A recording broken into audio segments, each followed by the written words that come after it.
Hello everyone. Since now we have all the GAN about the MinLaws, we can apply it somewhere. We're talking about the application of MinLaws in patient scheduling specifically. So first I should acknowledge the doctors that we are working at the Tata Memorial Hospital. It is here in Mumbai, and we are looking at the radio diagnosis department of the hospital and specifically the MRI machines. So loosely, the problem is to schedule patients for an MRI machine, as since it is resource constrained, we have only one MRI machine there, and there's a long queue of patients that they want to get their scan done. So hospital uses a scheme of scheduling patients slots wise. So what they do is they divide the whole day into several identical length slots, and our aim is to schedule patients or put patients in those slots. So a slot can have more than one patient, and patients are classified based on the scan type they request. So let us, for our study, we assume that there are only three types of patients that come to request the scan and get it. So one of the uncertainty that we are looking is the service times are random. So let's see how this randomness affects it.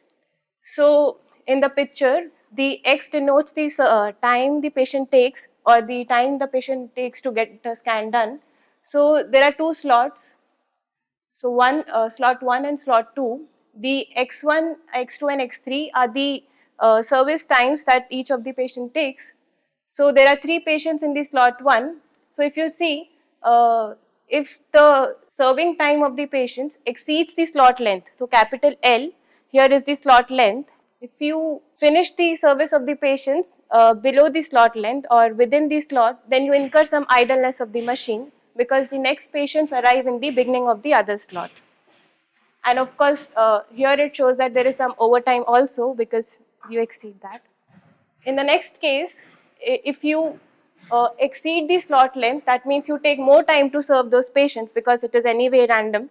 So if you take more time to serve the patients, then you incur the waiting time of the patients that have arrived already here in the beginning of the next slot. So we are assuming that all the patients arrive at the beginning of their slots. So slot 2 patients, that are these three patients, arrive here, but since the service of the last patient here completed here, they incur some waiting time. So this is how this service times being random creates a difficulty. You can't say that, okay, schedule 3 patients in 2-hour slots or 4 patients in 2-hour slots because the times are random. So that was the whole problem actually. And so the difficulties the system now faces is, in spite of this slot system, there is a lot of waiting incurred, about 5 hours on average, and also machine is working beyond 23-24 hours.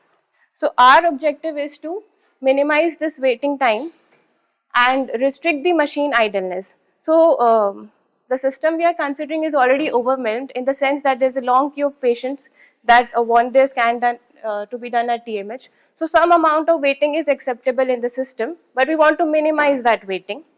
And of course, the machine is very important, so we restrict the idleness of the machine to a certain threshold. So for this, we'll suggest two formulations. So we tried two formulations. So given a set of patients I, we know there are only 3 types of patients, let's say A, B and C, and each slot S that I showed there is of length L minutes, and service time of patients is random, as in it's normally distributed with mu I and sigma I square. So our decision is, so we want that which patient to schedule in which slot. So we formulate using a binary variable XIS, that is, if patient I is assigned to slot S, then that variable turns to 1, otherwise 0. So the first constraint is, whatever the list of patients is given to you, everybody should be scheduled. So then an obvious constraint is that summation of XIS should be 1. Now, as I explained in that diagram, we want that our machine idleness to be restricted to some certain threshold. So that means that probability of the idleness, probability that you are below the slot length is below some threshold. I hope that expression is clear. That summation xi1 is nothing but the utilization of the slot, that total time that you will take to serve the patients in that slot, and you don't want that to be below the slot length, otherwise you will incur some idleness. So we restrict this probability to be below some epsilon. And for the other slots, there is some overflow coming from the previous slots as well. So like in this picture, if I model the constraint for this slot, it has the patients that are scheduled in the slot, which is the utilization of this slot, plus some overflow coming from the previous slot. So this total length, we don't want to be below this length L. So that implies that constraint. Okay, so these are just some terms written. So OS is the overflow from the previous slot. That means if you're this is only when you exceed the slot length L. So that is why that plus sign. And then our objective is to minimize these overflows, because whenever there is an overflow in the slot, that means that the patients in the subsequent slots incur some waiting. So our objective is to minimize the sum of the expected overflows, because if we do that, then we are in some sense minimizing the waiting of the patients. And yeah, that idleness is in the constraint. So this plus sign here creates some problem in the sense that this xi is anyway normally distributed, but when we consider this plus sign, we are in difficulty to find the distribution of the OS. So we relax that, and by dropping that plus sign and using some basic probability of normal distribution, all we end up with a model that is actually solvable, that you can give to the model, because those probability constraints we can't give. So the constraint first is same, that all patients should be scheduled, and this constraint, given that this omega is negative, looks like the structure that we have understood in the class. So somebody can identify this is a what? Cone. So this is like a root of summation of square to be less than equal to some affine or some function. But when we do this for a small instance, that is when we consider, okay, say there are 20 hours in the day, and so there are 10 slots, and there are 30 patients that need to be scheduled in those 10 slots, with the probability of idleness being 10% in each slot, it shows that by using Cplex and Gurobi, there is still a lot of gap, and we don't get the final solution. So even though the problem is of small size, that is about 300 binary variables given the 30 patients and 10 slots, and only the smaller set of constraints, 40 constraints, and being the convex problem, it is still difficult to find the solution, and this is because the problem is highly symmetric. Oh, but with this, that bet that Sven gave that 1000 variables could be solved in ISOCP on the first day is now not there. So then we try some other formulation, that instead of taking all 30 patients like X11, X12 and on so on and so forth, we say that since we have only 3 types of patients, so we club them. So the number of type of patients, we consider them as a variable, sorry. So, so let now NP denote the total number of patients of type P, where P is an ABC and the rest things remain same. So then a decision variable is an integer and not a binary variable. We say that number of patients of type P in P scheduled in slot S is denoted by the decision variable NPS.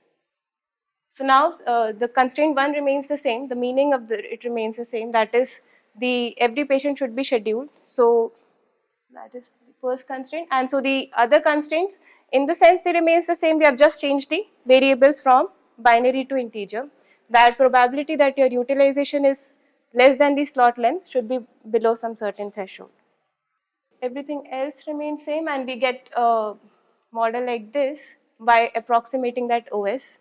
But now this is general integer, and this becomes a non-convex constraint, because there's the square root term for the variable. And so next slide is when we solve this problem for some settings, that is the same number of slots to be 10, and with the same number of patients, we get these results. So these average waiting time, idle time and all we measure, these are our performance matrix, the way we are comparing those models and policies.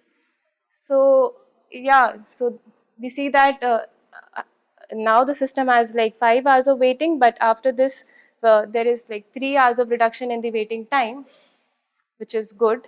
But actually we don't know at the beginning of the scheduling the number of patients that we have to schedule. So now in our problem we were always assuming that the number of patients of each type is given to us, and then we are doing our scheduling policies. But in reality, you never know which patient will turn up and which, how many patients of each type will turn up. So yeah, that means we have not solved anything. Yeah, that's I have done it now. So in the second formulation, you are assuming that in every slot, the similar type of patients should be No, recorded. no. We have just given as an input that number of patients of these type is given to you. Type. Yeah. So like there are, in the first formulation, there are 30 patients. So we were doing like first patient is say A, second patient is B, and say third patient is A. So in the second formulation, we say that number of patients of type A is 2, number of patients of type B is 1. That's Why I'm asking because possibly the category of patients would have a different requirement of time on the Yes, evaluation. it is different. The means and sigmas of the three types is different, is what I showed you. The means and sigma values are different for the three types of patients, but that is not changing in any of the formulations. So why this is named as patient wise is you are doing with every patient. So the index is going from I1 to 30, but when you do it like number of patients, then it is only those three categories of the patients. And the number of constraints also reduces in the second formulation.